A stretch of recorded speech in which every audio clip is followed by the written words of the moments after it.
As the sun beat down on the shallow seas that lapped at the shores of what is now England, a new kind of monster awoke. This was no dinosaur, but something stranger, more alien than anything that had ever slithered or stomped across the land. And the world would never be the same again. This was the age of the Ichthyosaurs, the fish lizards, a group of marine reptiles who ruled the oceans for over 200 million years. And it all started right here. Welcome to Paleo Logic. Today we're going to find out how these bizarre beasts shaped the ancient world, why they were so perfectly suited for life in the sea, and how they disappeared just as suddenly as they arrived. Our story begins during the Triassic period. It's over in the eastern Tethys Ocean. A small group of Ichthyosaurs huddled together on a wave-battered rock. It was their island home, and they knew it well. Life was comfortable enough here. They spent their days lounging on warm rocks, soaking up the rays and hunting small fish. Then back on land, they laid their eggs in shallow scrapes, and huddled around them to keep them safe from predators while they hatched. But this comfortable way of life was about to change. As the supercontinent Pangaea drifted south, the climate began to warm, bringing drier conditions to what had been a lush, green archipelago. As the rains fell less frequently, the pond shrank. Plants withered and died, and animals desperate for water gathered around a single shrinking pool. The Ichthyosaurs knew they had to do something or die. So they did what any self-respecting reptiles would do, and they headed for the hills, specifically the underwater hills. When the pond finally evaporated, leaving only salty mud in its wake, they slipped into the warm water and swam away. With shallow seas now covering the island, there was plenty of food to go around. Small fish were easy prey, and squid were plentiful. Life was good, and soon the ancestral Ichthyosaurs were thriving. But how did they become such perfectly adapted marine reptiles? It all comes down to one thing: time. Ichthyosaurs spent millions of years evolving before they became the iconic fish-shaped monsters we know today. And along the way, they lost many of the features that made them look and live like classic reptiles. But it wasn't evolution for the sake of evolution. Every change had a purpose, helping them survive in an increasingly competitive ocean. For example, those tails.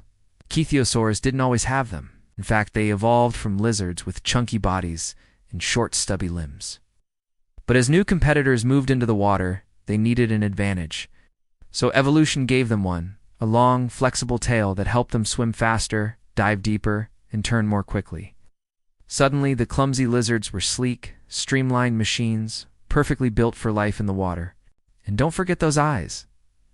Everyone loves the eyes. But ichthyosaur eyes weren't always so big. Back when they lived on land, they were small slits, just barely able to pick out shapes and movement. But once in the water, they needed to see better.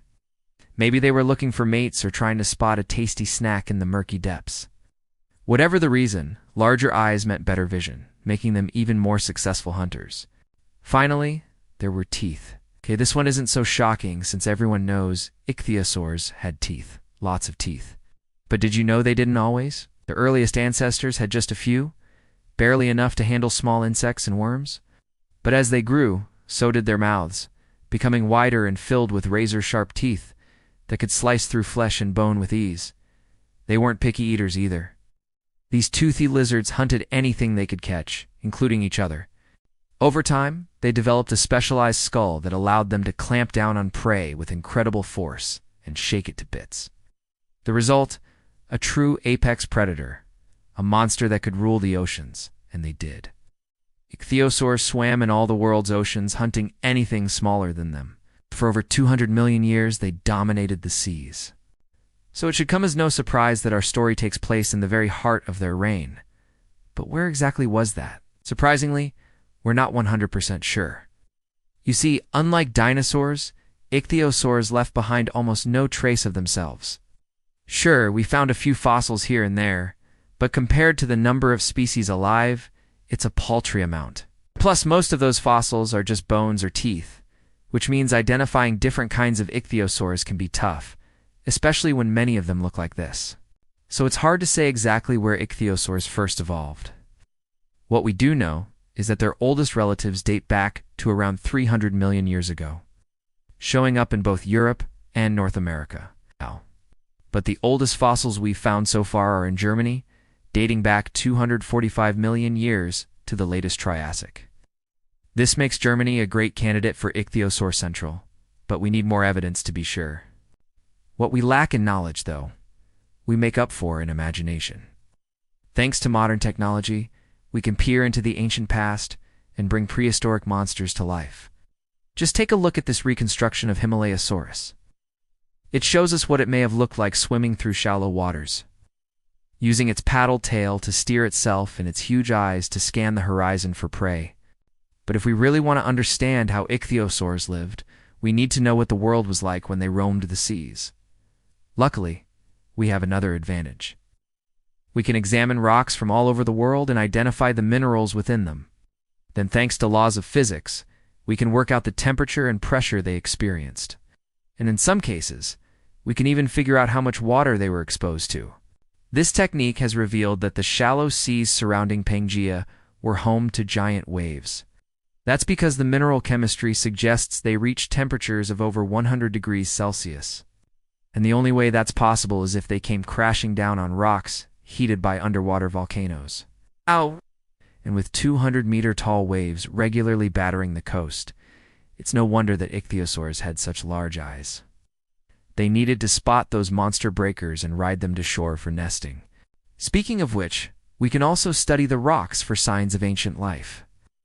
And here in England, we found something amazing, a piece of ripple-marked mudstone that may have been a nursery for baby ichthyosaurs. That's because when we examined it closely, we found tiny scars left by hundreds of baby teeth. And the only thing we can think of that would cause those marks are rows of baby ichthyosaurs.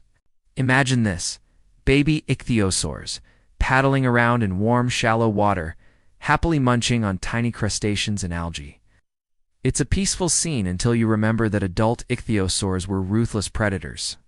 If they can do that to each other, just think what they could do to their own kids. Scientists have suggested that perhaps these ripples were a protected area, a kind of prehistoric nature reserve where baby ichthyosaurs were safe from harm. And that makes sense. Why wouldn't they want to protect their young?